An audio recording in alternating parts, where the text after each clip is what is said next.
CBS 2's Dick Brennan with more on this highly anticipated testimony. Do you solemnly swear to tell the truth? James Comey told the Senate Intelligence Committee he took notes after his meetings with Mr. Trump because he couldn't trust him.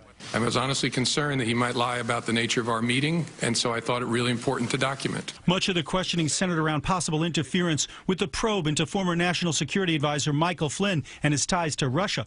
Some committee members took issue with Comey's testimony that he felt the president was directing him to drop the investigation. He did not direct you to let it go. Not in his words, no.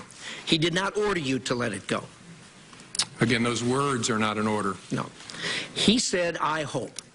You don't know of anyone that's ever been charged for hoping something. Is that a fair statement? I don't as I sit here. Mr. Trump's attorney, Mark Kasowitz, insists the president never tried to impede any investigation. In fact, according to Mr. Comey, the president told Mr. Comey, quote, "It would be good to find out," close quote, in that investigation if there was, quote, "some satellite associates of his who did something wrong," close quote. In his testimony, Comey also went after President Obama's Attorney General, Loretta Lynch. He says he was concerned that Lynch did not want to call the Hillary Clinton email probe an investigation. The Attorney General and I were both going to have to testify and talk publicly about it, and I wanted to know, was she going to authorize us to confirm we had an investigation?